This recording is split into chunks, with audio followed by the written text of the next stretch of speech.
혹시 어제 밤에도 천장만 바라보며 뒤척이다 새벽을 맞이하셨나요? 억지로 눈을 감아보지만 온갖 걱정과 불안이 꼬리에 꼬리를 물고 머릿속을 헤집어 놓아 결국 한숨도 못 주무시지는 않으셨습니까? 나이가 드니 잠이 없어지는 건 당연하다. 혹은 이놈의 불면증 평생 안고 가야 할 숙제인가 보다라며 어느새 체념하고 계시지는 않으신가요? 제발 절대로 포기하지 마십시오. 2025년 현재 50대 이상 한국인 3명 중 1명이 심각한 수면장애로 고통받고 있습니다. 하지만 오늘 제가 여러분께 알려드릴 과학적으로 검증된 방법을 실천하신다면 약물에 의존하지 않고도 건강한 잠을 되찾으실 수 있습니다. 저는 대학병원에서 25년간 수면장애 환자분들을 진료해온 내과 전문의입니다. 병원 진료실에서는 시간 관계상 자세히 설명드리지 못했던 진실을 오늘 모두 말씀드리겠습니다. 오늘 이 영상에서는 3가지 핵심 내용을 다룰 예정입니다. 첫째, 왜 우리가 나이가 들수록 잠을 못 자게 되는지 그 과학적 메커니즘을 명확하게 이해하시게 될 것입니다. 둘째, 수면제 없이도 깊은 잠에 빠질 수 있는 구체적인 실천 방법을 단계별로 알려드리겠습니다.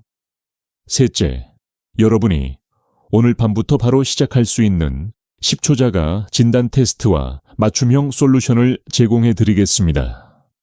마지막까지 집중해서 들어주신다면 반드시 여러분의 수면 문제를 해결할 수 있는 열쇠를 발견하시게 될 것입니다. 현직 의사로서 수천 명의 환자를 진료하며 느낀 점은 대부분의 분들이 불면증의 근본 원인을 정확히 알지 못한 채 단순히 증상만 억누르려 한다는 것입니다. 수면제를 먹으면 일시적으로는 잠들 수 있지만 약효가 떨어지면 다시 원점으로 돌아가고 점점 더 강한 약을 찾게 되는 악순환에 빠지게 됩니다. 하지만 제가 오늘 알려드릴 방법은 다릅니다. 이것은 우리 몸의 자연스러운 수면 시스템을 복원시켜 스스로 깊은 잠에 빠질 수 있도록 만드는 근본적인 해결책입니다. 가족의 건강보다 소중한 것은 없습니다. 여러분이 밤새 뒤척이며 고통받는 모습을 보는 가족들의 마음도 얼마나 아프겠습니까? 오늘 이 영상이 여러분과 여러분의 소중한 가족 모두에게 평온한 밤과 상쾌한 아침을 선물할 수 있기를 진심으로 바랍니다. 그럼 지금부터 함께 시작하겠습니다. 지난 가을 진료실 문을 열고 들어오신 한 분이 계셨습니다. 67의 김영숙 여사님이셨는데 첫눈에 보기에도 몹시 지쳐 보이셨습니다. 눈 밑에는 깊은 다크서클이 자리 잡고 있었고 얼굴에는 생기가 전혀 없었습니다. 여사님은 의자에 앉자마자 한숨부터 내쉬셨습니다. 선생님, 저 정말 미치겠어요. 밤만 되면 두려워요. 또 오늘 밤도 잠 못 자겠구나 하는 생각에 저녁 먹을 때부터 가슴이 답답해집니다. 침대에 누우면 심장이 두근거리고 온갖 걱정이 다 떠올라요. 애들 걱정, 남편 걱정, 집안 걱정. 잠이 오려고 하면 갑자기 다리에 쥐가 나서 비명을 지르며 깨기 일쑤고요. 새벽 3시면 어김없이 눈이 떠져서 그 이후로는 한숨도 못 자요. 그렇게 밤을 지새우고 나면 다음 날은 머리가 멍하고 아무것도 할 수가 없어요. 여사님의 이야기를 들으며 저는 마음이 무거웠습니다. 이것은 단순한 불면증이 아니었습니다. 여사님의 삶 전체가 수면 부족으로 무너지고 있었던 것입니다. 며느리와의 관계도 예전 같지 않다고 하소연하셨습니다. 짜증이 자꾸 나서 아무렇지 않은 말에도 화를 내게 되고 그러고 나면 또 자책감에 시달린다고 하셨습니다. 친구들과의 모임도 피하게 되었답니다. 늘 피곤해서 즐겁게 웃을 기력도 없고 자꾸만 건망증이 심해져서 대화하기가 부담스럽다는 것이었습니다. 병원에 오시기 전 여러 가지를 시도해 보셨다고 했습니다. 약국에서 권하는 영양제도 먹어보고 인터넷에서 본 여러 방법들도 다 해봤지만 효과가 없었답니다. 결국 수면제를 처방받아 먹기 시작했는데 처음에는 잠이 들었지만 약을 먹고 자고 일어나면 머리가 무겁고 온종일 멍한 상태가 지속되었습니다. 그래서 약을 끊으려고 하면 다시 잠이 오지 않아 결국 또 약을 찾게 되는 악순환이 반복되었다고 하셨습니다. 한국의 중년 여성들, 특히 여사님 같은 분들은 평생을 가족을 위해 헌신하며 살아오셨습니다. 자식 키우느라, 남편 뒷바라지하느라, 시부모님 모시느라 자신의 건강은 뒷전으로 미루고 살아오신 분들입니다. 그렇게 몸과 마음이 지치고 닳아 중년에 이르렀을 때 몸은 이미 여기저기 신호를 보내고 있었던 것입니다. 하지만 한국 문화 특유의 참고 견디는 미덕, 내 아픔을 남에게 보이는 것을 부끄러워하는 마음 때문에 병원 문턱을 넘기까지 너무 오랜 시간이 걸린 것입니다. 여사님께 자세한 검사를 진행했습니다. 혈액검사 결과 마그네슘 수치가 정상 범위의 하한선을 겨우 넘는 수준이었고 비타민 D 수치도 심각하게 낮았습니다. 이것은 예상했던 결과였습니다. 대부분의 수면장애 환자분들에게서 공통적으로 나타나는 패턴이기 때문입니다. 또한 여사님은 폐경 이후 호르몬 변화를 겪으면서 밤에 식은땀을 자주 흘리고 안면 홍조를 경험하고 계셨습니다. 이러한 증상들이 복합적으로 작용하여 수면을 방해하고 있었던 것입니다. 저는 여사님께 천천히 그리고 자세하게 설명을 시작했습니다. 여사님, 지금 여사님이 겪고 계신 불면증은 단순히 나이가 들어서 생기는 자연스러운 현상이 아닙니다. 이것은 우리 몸에서 보내는 명확한 도움의 신호입니다. 우리 몸이 지금 필요한 영양소가 부족하고 호르몬 균형이 깨졌다고 알려주고 있는 것입니다. 하지만 좋은 소식은 이것을 바로잡을 수 있다는 것입니다. 여사님께 구체적인 치료 계획을 세워드렸습니다. 약물에 의존하는 것이 아니라 우리 몸의 자연스러운 치유력을 깨우는 방법이었습니다. 매일 아침 30분씩 햇볕을 쬐며 가벼운 산책을 하실 것, 저녁에는 마그네슘이 풍부한 음식을 드실 것, 그리고 잠들기 1시간 전에 특별한 조합의 영양요법을 실천하실 것을 권해드렸습니다. 처음 여사님은 반신반의하셨습니다. 이렇게 간단한 방법으로 정말 나아질 수 있을까요? 라고 물으셨습니다. 2주 후 여사님이 다시 진료실을 찾아오셨을 때 저는 깜짝 놀랐습니다. 얼굴에 생기가 돌고 눈빛이 밝아져 있었습니다. 선생님, 정말 놀라워요. 첫 3일은 별 변화가 없어서 이게 될까 싶었는데 나흘째부터 확실히 달라지더라고요. 새벽에 깨는 횟수가 줄었고 다리에 쥐도 거의 나지 않았어요. 일주일이 지나니까 아침에 눈 뜨는 게 이렇게 개운할 수가 있구나 싶더라고요.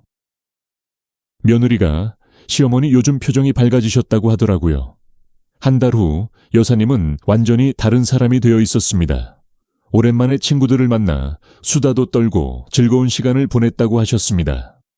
무엇보다 밤이 두렵지 않다는 것, 침대에 누우면 자연스럽게 잠이 온다는 것이 가장 큰 변화라고 하셨습니다. 이제는 수면제 없이도 매일 밤 6시간에서 9시간씩 푹 주무신다고 하셨습니다. 그렇게 여사님은 잃어버렸던 일상을 되찾으셨습니다. 여사님의 사례는 특별한 것이 아닙니다. 제 진료실을 찾는 수많은 분들이 비슷한 과정을 거쳐 건강한 수면을 되찾고 계십니다. 40대 중반의 회사원 남성분은 업무 스트레스로 인한 만성불면증에서 벗어나셨고 70대 초반의 어르신은 20년 넘게 복용하던 수면제를 완전히 끊으실 수 있었습니다. 이 모든 분들의 공통점은 바로 오늘 제가 여러분께 알려드릴 방법을 꾸준히 실천하셨다는 것입니다. 이제 본격적으로 우리가 왜 잠을 못 자는지 그 과학적 메커니즘을 깊이 있게 이해해 보도록 하겠습니다. 많은 분들이 불면증의 원인을 멜라토닌 부족이라고 생각합니다. 물론 틀린 말은 아닙니다. 멜라토닌은 우리 몸의 수면 각성 주기를 조절하는 수면 호르몬이니까요. 그래서 많은 분들이 멜라토닌 영양제를 직접 사서 드시기도 합니다. 하지만 이것은 문제를 표면적으로만 보는 것입니다. 증상에만 집중할 뿐 그 증상을 유발한 진짜 뿌리를 보지 못하는 것과 같습니다. 비유하자면 이렇습니다. 집에 불이 났는데 화재 경보기만 끄고 있는 것과 마찬가지입니다. 진짜 문제는 멜라토닌 그 자체가 아니라 멜라토닌을 만들어내는 재료가 부족하다는 것입니다. 그렇다면 그 재료는 무엇일까요? 바로 세로토닌입니다. 행복 호르몬이라고도 불리는 이 세로토닌이야말로 꿀잠의 진짜 열쇠를 쥐고 있는 주인공입니다. 우리의 뇌는 아주 흥미로운 방식으로 작동합니다. 낮 동안 햇빛을 충분히 받고 즐겁게 활동하며 만들어진 세로토닌은 밤이 되면 어둠을 신호로 삼아 멜라토닌으로 변신합니다. 마치 낮의 에너지를 밤의 휴식으로 전환하는 정교한 시스템인 것입니다. 즉, 낮에 세로토닌을 충분히 비축해두지 않으면 밤에 아무리 잠을 자려고 애써도 멜라토닌이 제대로 생성될 수 없는 것입니다. 그런데 현대인의 삶은 어떻습니까? 우리는 대부분의 시간을 햇빛이 차단된 실내에서 보냅니다. 아침에 일어나 출근해서 하루 종일 사무실이나 집안에 머물다가 해가 진 뒤에야 퇴근합니다. 특히 한국의 직장 문화는 장시간 근무를 당연시하는 경향이 있어 햇빛을 볼 기회가 더욱 적습니다. 여기에 끊임없는 업무 스트레스, 과도한 스마트폰 사용으로 인한 블루라이트 노출 등이 더해지면서 우리 몸의 세로토닌 공장은 거의 파업 상태에 이르게 됩니다. 세로토닌이 부족하니 당연히 밤에 멜라토닌도 부족해지고 결국 잠 못 이루는 밤이 계속되는 악순환에 빠지는 것입니다. 더 심각한 것은 세로토닌 부족이 단순히 수면 문제만 일으키는 것이 아니라는 점입니다. 기분이 우울해지고 불안감이 커지며 집중력이 떨어지고 식욕 조절도 어려워집니다. 이 모든 것이 연결되어 있는 것입니다. 그렇다면 세로토닌은 어떻게 만들어질까요? 바로 트립토판이라는 필수 아미노산이 그 원료가 됩니다. 트립토판은 우리 몸에서 스스로 생성되지 않기 때문에 반드시 음식을 통해 섭취해야 합니다. 고기, 생선, 달걀, 콩, 두부, 견과류 등에 풍부하게 들어 있습니다. 한국인의 식탁에 자주 오르는 된장찌개, 두부조림, 김치찌개에 들어가는 돼지고기 등이 모두 좋은 트립토판 공급원입니다. 그런데 여기서 또 하나의 거대한 장벽이 나타납니다. 우리가 음식을 통해 트립토판을 섭취해도 이 트립토판이 뇌로 들어가 세로토닌으로 바뀌는 과정이 결코 순탄치 않다는 것입니다. 우리의 뇌에는 혈뇌장벽이라는 아주 깐깐한 문지기가 지키고 있는 좁은 문이 있습니다. 이 혈뇌장벽은 뇌를 보호하기 위해 무엇이든 함부로 들여보내지 않습니다. 수많은 아미노산들이 이 문을 통과해 뇌로 들어가려고 경쟁하는데 안타깝게도 트립토판은 다른 아미노산들에 비해 힘이 약하고 덩치도 커서 경쟁에서 밀려나기 일쑤입니다. 마치 인기 있는 콘서트장에 들어가려고 수많은 사람들이 한꺼번에 몰려드는데 힘없는 사람은 뒤로 밀려나 결국 들어가지 못하는 상황과 같습니다. 아무리 트립토판이 풍부한 음식을 먹어도 정작 뇌로 들어가는 양은 극히 일부에 불과하니 세로토닌을 충분히 만들 수 없는 것입니다. 더욱이 나이가 들수록 이 상황은 더욱 악화됩니다. 40대를 넘어서면서 우리 몸의 소화 기능이 약해지고 영양소 흡수율도 떨어집니다. 또한 스트레스 호르몬인 코티솔의 분비가 증가하면서 세로토닌 생성을 더욱 방해합니다. 여성의 경우 폐경기를 거치면서 호르몬 균형이 크게 변화하는데 이때 에스트로겐 감소가 세로토닌 생성에도 직접적인 영향을 미칩니다. 이제 불면증의 또 다른 주범인 마그네슘 결핍에 대해 말씀드리겠습니다. 마그네슘은 우리 몸에서 600가지가 넘는 생화학 반응에 관여하는 필수 미네랄입니다. 특히 신경계를 안정시키고 근육을 이완시키는 데 핵심적인 역할을 합니다. 마그네슘은 뇌에서 가바라는 신경 전달 물질의 활동을 증가시킵니다. 가바는 뇌의 흥분을 억제하고 평온한 상태를 만드는 천연 진정제와 같은 역할을 합니다. 그런데 현대인의 90% 이상이 마그네슘 결핍 상태라는 연구 결과가 있습니다. 왜 이런 일이 벌어질까요? 첫째, 현대 농업의 발달로 토양의 미네랄 함량이 크게 감소했습니다. 예전에 비해 같은 채소를 먹어도 마그네슘 섭취량은 절반 이하로 줄어들었습니다. 둘째, 가공식품의 증가입니다. 정제된 곡물, 설탕, 각종 가공식품에는 마그네슘이 거의 없습니다. 셋째, 스트레스입니다. 스트레스를 받으면 우리 몸은 마그네슘을 빠르게 소모합니다. 넷째, 카페인과 알코올 섭취입니다. 이들은 마그네슘의 흡수를 방해하고 배출을 촉진합니다. 마그네슘이 부족하면 어떤 일이 벌어질까요? 신경이 과도하게 흥분하여 불안과 초조함이 커집니다. 근육이 제대로 이완되지 못하여 온몸이 뻣뻣하고 긴장됩니다. 특히 밤에 종아리나 발에 쥐가 나는 것은 전형적인 마그네슘 결핍 증상입니다. 또한 심장 박동이 불규칙해지고 두근거림을 느끼기도 합니다. 이 모든 증상들이 수면을 방해하는 것입니다. 한국인의 경우 김치, 된장 등 발효식품을 많이 먹지만 이것만으로는 충분한 마그네슘을 섭취하기 어렵습니다. 특히 현대 한국인의 식단은 서구화되어 밀가루 음식과 가공식품 섭취가 증가했고 전통적으로 마그네슘이 풍부했던 잡곡밥이나 나물 반찬을 먹는 빈도가 줄었습니다. 이것이 한국 중년층의 수면 문제가 심각해진 주요 원인 중 하나입니다. 불면증의 세 번째 요인은 바로 스트레스 호르몬인 코티솔입니다.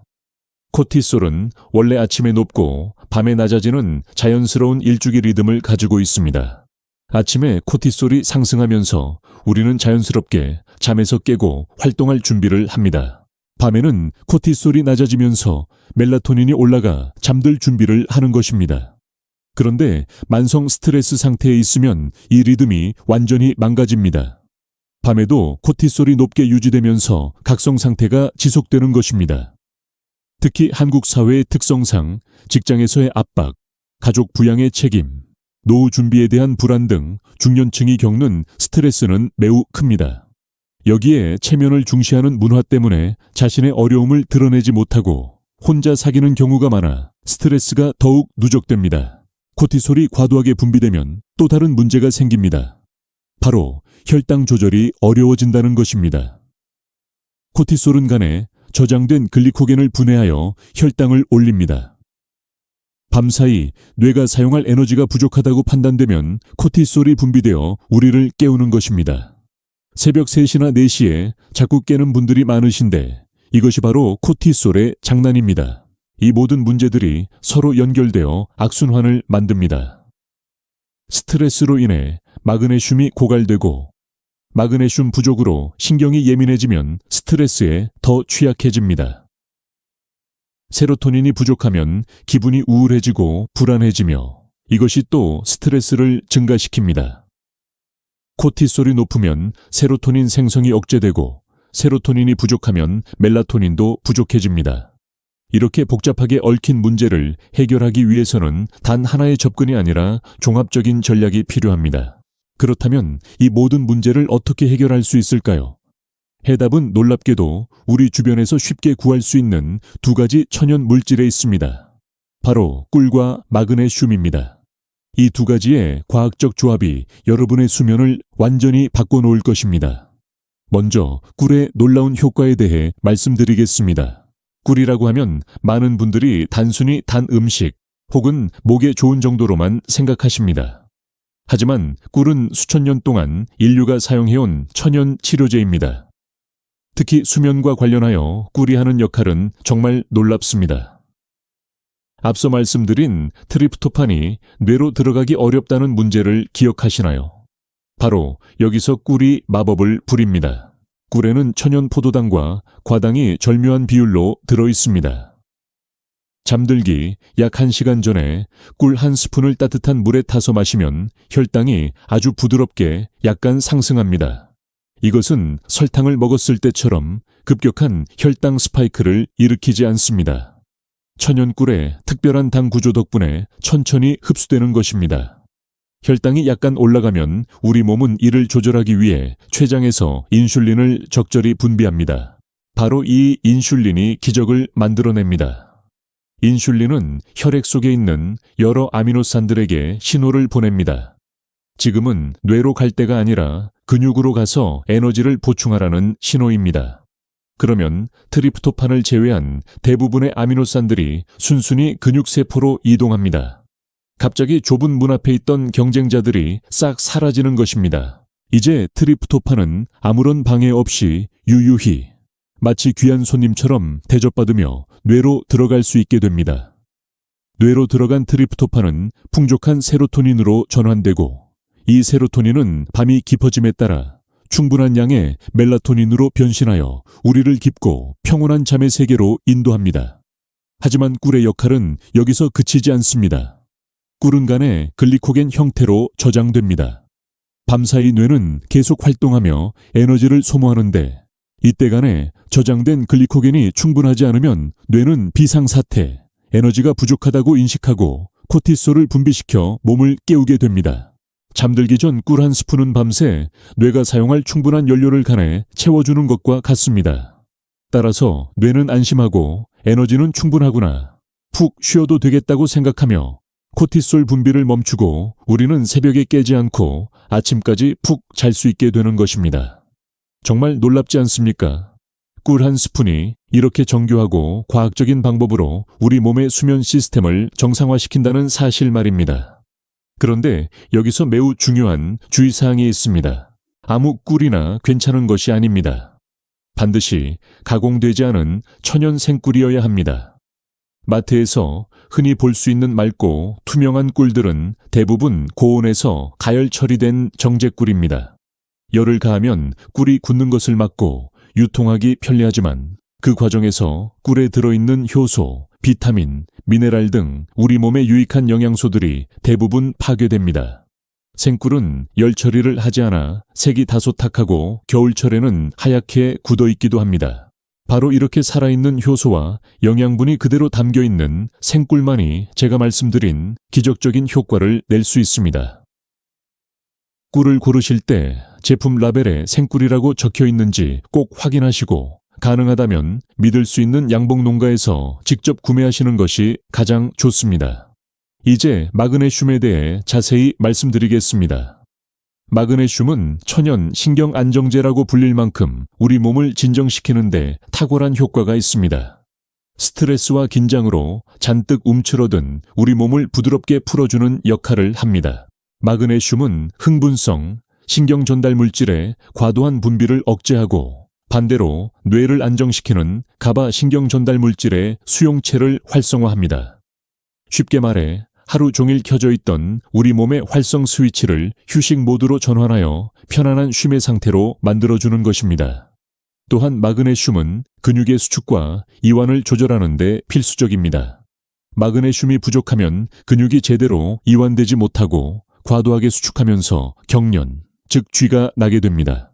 이제 그림이 완성되었습니다. 꿀은 뇌에 멜라토닌의 재료인 트립토판을 공급하고 스트레스 호르몬인 코티솔을 잠재워 잠들 준비를 시킵니다. 그리고 마그네슘은 온몸의 신경과 근육의 긴장을 풀어주어 몸을 완벽한 이완 상태로 만듭니다. 꿀이 정신을 재우고 마그네슘이 육체를 재우는 것입니다. 이 두 가지가 만났을 때 우리는 비로소 그 어떤 수면제도 줄 수 없는 자연스럽고 깊은 잠, 자고 일어났을 때 온몸이 날아갈 듯 가뿐해지는 상쾌한 아침을 맞이할 수 있게 되는 것입니다. 그렇다면 구체적으로 어떻게 실천해야 할까요? 지금부터 말씀드리는 이볼까지 핵심 원칙을 정확하게 따라하시면 최고의 효과를 보실 수 있습니다. 첫째, 황금 시간대를 지켜야 합니다. 꿀과 마그네슘을 섭취하기 가장 좋은 시간은 바로 평소 잠자리에 드는 시간으로부터 정확히 1시간 전입니다. 밤 10시에 주무신다면 9시에, 11시에 주무신다면 10시에 드셔야 합니다. 왜냐하면 꿀과 마그네슘이 우리 몸에 흡수되어 효과를 발휘하기까지 약 1시간 정도의 시간이 필요하기 때문입니다. 둘째, 올바른 꿀을 선택하십시오. 반드시 생꿀이어야 합니다. 섭취량은 일반적인 티스푼으로 한 스푼이면 충분합니다. 미지근한 물 한 컵에 잘 타서 드시면 됩니다. 절대로 찬물에 타서 드시지 마세요. 찬물은 우리 몸의 소화 기능을 떨어뜨릴 수 있습니다. 셋째, 올바른 종류의 마그네슘을 선택하십시오. 수면의 질을 높이는데 가장 효과적인 마그네슘은 바로 마그네슘 글리시네이트입니다. 글리시네이트 형태는 아미노산인 글리신과 결합되어 있어 흡수율이 매우 높고 위장 장애가 거의 없습니다. 특히 글리신 자체도 신경계를 안정시키고 수면을 돕는 효과가 있어 그야말로 꿀잠을 위한 최고의 조합입니다. 성인 기준 하루 권장량은 200에서 400mg 사이입니다. 넷째, 저녁 식사는 잠들기 최소 3시간 전에 마치십시오. 과식이나 야식은 위장에 부담을 주어 숙면을 방해합니다. 특히 한국인이 좋아하는 야식 문화, 치킨이나 족발 같은 기름진 음식을 밤늦게 먹는 것은 수면에 매우 해롭습니다. 다섯째, 오후 2시 이후에는 커피, 녹차 등 카페인이 든 음료를 마시지 마십시오. 카페인은 우리 몸에서 완전히 빠져나가는데 8시간 이상이 걸려 수면을 방해합니다. 한국 직장 문화에서 오후 커피는 거의 습관처럼 되어 있지만 수면 건강을 위해서는 반드시 끊으셔야 합니다. 여섯째, 저녁 8시 이후에는 스마트폰, 텔레비전, 컴퓨터 등 모든 전자기기의 사용을 줄이십시오. 블루라이트는 멜라토닌 분비를 억제하는 가장 큰 적입니다. 대신 잔잔한 음악을 듣거나 가벼운 스트레칭, 명상을 하며 몸과 마음을 차분하게 하세요. 일곱째, 매일 같은 시간에 잠자리에 들고 같은 시간에 일어나는 습관을 들이십시오. 주말이라고 해서 늦게까지 자거나 평소와 다른 수면 패턴을 유지하면 생체 시계가 혼란스러워집니다. 규칙적인 수면 리듬이 건강한 잠의 가장 기본입니다. 이제 상황별 맞춤 조절법을 알려드리겠습니다. 60세 이상의 어르신들의 경우 소화 기능이 약해져 있을 수 있습니다. 만약 마그네슘 글리시네이트를 드셨을 때 속이 조금 불편하다면 마그네슘 시트레이트 형태로 바꿔보시는 것도 좋습니다. 당뇨가 있으신 분들은 꿀 섭취가 걱정되실 겁니다. 그런 분들은 꿀의 양을 반 티스푼으로 줄여서 시작해 보십시오. 그리고 마그네슘의 양을 조금 더 늘려 300에서 400mg 정도로 섭취하시는 것이 좋습니다. 물론 시작하기 전에 반드시 주치의와 상담하여 혈당 변화를 체크하며 안전하게 진행하셔야 합니다. 안면 홍조나 식은땀 등 갱년기 증상으로 수면에 어려움을 겪는 여성분들의 경우 마그네슘 글리시네이트를 꾸준히 섭취하는 것이 매우 중요합니다. 갱년기 증상 자체를 완화하는 데도 마그네슘이 도움이 됩니다. 낮 동안 무기력하고 피곤함을 많이 느끼는 분들이라면 마그네슘을 저녁에만 드시지 말고 아침 식사 후에 한 번, 저녁 잠들기 전에 한 번, 이렇게 2번으로 나누어 드시는 것을 추천합니다. 평소 운동을 즐기시거나 밤에 쥐가 자주 나는 분들은 마그네슘 소모량이 많다는 신호입니다. 이런 분들은 마그네슘 총 섭취량을 400mg까지 늘려주시는 것이 좋습니다. 이제 여러분께 최고의 수면을 위한 이상적인 하루 일과를 제안해 드리겠습니다. 아침 7시에서 8시 사이 기상 후 가장 먼저 커튼을 활짝 열고 아침 햇살을 10분 이상 쬐어주세요. 이것은 우리 뇌에 아침이 왔어. 세로토닌을 만들기 시작해라는 신호를 보내는 가장 강력한 스위치입니다. 아침 식사는 달걀, 두부, 그릭 요거트 등 트립토판이 풍부한 단백질 위주로 하세요. 전통적인 한식 아침인 된장찌개와 두부 반찬, 계란찜 등이 아주 좋은 선택입니다. 점심 식사 후에는 가벼운 산책을 통해 다시 한번 햇빛을 쬐어주면 세로토닌 합성에 더욱 좋습니다. 저녁 9시 따뜻한 물로 샤워를 하면 천이 일시적으로 올랐다가 서서히 떨어지면서 자연스럽게 졸음이 오게 됩니다. 그리고 바로 이어서 오늘의 주인공인 따뜻한 꿀물과 마그네슘을 섭취합니다.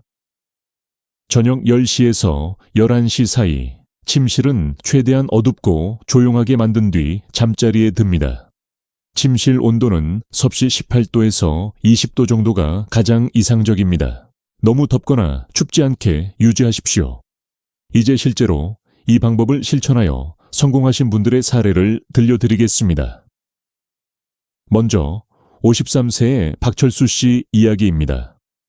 박 씨는 건설회사에서 일하시는 평범한 직장인이셨습니다. 업무 스트레스가 심해 밤에 잠을 제대로 못 주무시는 날이 많았고 수면제를 복용하기 시작한 지 2년이 넘었습니다. 처음에는 수면제만 알만 먹어도 잠이 왔는데 점점 내성이 생겨 한 알, 두 알로 늘어났습니다. 그러면서도 수면의 질은 좋지 않아 자고 일어나도 개운하지 않고 낮 동안 집중력이 떨어졌습니다. 부인의 권유로 제 유튜브 영상을 보시고 실천을 시작하셨습니다. 처음 일주일은 반신반의하며 꿀과 마그네슘을 드셨습니다. 큰 변화는 느끼지 못했지만 그래도 꾸준히 계속하셨습니다. 2주일째부터 변화가 시작되었습니다. 새벽에 깨는 횟수가 줄었고 아침에 일어났을 때 머리가 조금 더 맑은 느낌이 들었습니다. 한 달이 지나자 확실한 변화가 왔습니다. 수면제 없이도 잠이 들 수 있게 된 것입니다. 처음에는 불안해서 수면제를 반으로 줄여서 먹었는데 그것도 필요 없게 되었습니다. 석 달 후 박 씨는 완전히 수면제를 끊으셨습니다. 2년 넘게 의존했던 수면제에서 벗어난 것입니다. 지금은 매일 밤 6시간에서 7시간씩 깊은 잠을 주무십니다. 낮 동안의 업무 집중력도 확실히 좋아졌고 가족들과의 관계도 훨씬 부드러워졌다고 하십니다. 짜증이 줄고 여유가 생겼다는 것입니다. 다음은 68세의 이순자 여사님 이야기입니다. 여사님은 젊었을 때부터 잠이 많지 않으신 편이었는데 60을 넘기면서 불면증이 심해졌습니다. 특히 새벽 3시면 어김없이 눈이 떠져서 그 이후로는 한숨도 못 주무셨습니다. 낮 동안 피곤해서 소파에 앉아 있으면 자꾸 졸음이 왔지만 정작 밤에는 잠이 오지 않았습니다. 여사님은 밤에 다리에 쥐가 자주 나서 비명을 지르며 깨는 일도 잦았습니다. 병원에서 검사를 받아보니 마그네슘 수치가 정상 범위의 하한선에 있었습니다. 의사 선생님께 마그네슘 보충제를 권유받았지만 어떤 것을 어떻게 먹어야 할지 몰라 그냥 지나쳤습니다. 제 영상을 보시고 마그네슘 글리시네이트와 생꿀을 구매하셨습니다. 첫날 밤 놀랍게도 새벽에 한 번도 깨지 않고 아침까지 주무셨습니다. 20년 만에 처음 있는 일이었습니다. 처음에는 우연이라고 생각했지만 이틀째, 사흘째도 같은 결과가 나왔습니다. 일주일 후부터는 다리에 쥐가 나는 일도 거의 없어졌습니다. 한 달 후 여사님은 친구들에게 이 방법을 열심히 전파하고 다니셨습니다. 몇십 년을 고생했던 불면증에서 이렇게 간단한 방법으로 벗어날 수 있다니 믿기지 않는다고 하셨습니다. 마지막으로 47세의 김미영 씨 이야기입니다. 김 씨는 2 자녀를 키우는 워킹맘이셨습니다. 직장 일과 육아를 병행하느라 항상 스트레스가 많으셨고 밤에 잠자리에 누우면 온갖 걱정이 머릿속을 떠나지 않았습니다. 아이들 교육 문제, 직장에서의 업무, 시댁과의 관계 등 생각할 것이 너무 많았습니다. 김 씨는 잠들기까지 1~2시간이 걸리는 것이 일상이었고 간신히 잠들어도 자다가 자주 깼습니다. 아침에 일어나면 온몸이 무겁고 두통이 있었습니다. 커피 없이는 하루를 시작할 수 없었고 하루에 커피를 3~4잔씩 마셨습니다. 제 영상을 보고 실천을 시작하면서 가장 먼저 바꾼 것은 오후 커피를 끄는 것이었습니다. 처음에는 힘들었지만 마그네슘을 꾸준히 드시면서 낮 동안의 피로가 줄어들어 오후 커피가 필요 없게 되었습니다. 저녁에는 꿀과 마그네슘을 챙겨 먹으면서 점차 잠드는 시간이 짧아졌습니다. 한 달 후부터는 침대에 누우면 30분 이내에 잠들 수 있게 되었습니다. 중간에 깨는 횟수도 확연히 줄었습니다. 무엇보다 아침에 일어났을 때의 개운함이 완전히 달랐습니다. 두통이 사라졌고 머리가 맑았습니다. 가족들도 엄마가 예전보다 밝아졌다고 말했습니다. 이 3분의 공통점은 무엇일까요? 바로 꾸준함입니다. 하루 이틀 해보고 효과가 없다고 포기하지 않으셨습니다. 최소 2주 이상, 길게는 한 달 이상 꾸준히 실천하셨고 그 결과 놀라운 변화를 경험하신 것입니다. 이제 여러분 스스로 수면 상태를 점검해 볼 수 있는 10초 자가진단 테스트를 알려드리겠습니다. 다음 10가지 질문에 예 또는 아니오로 답해 보십시오.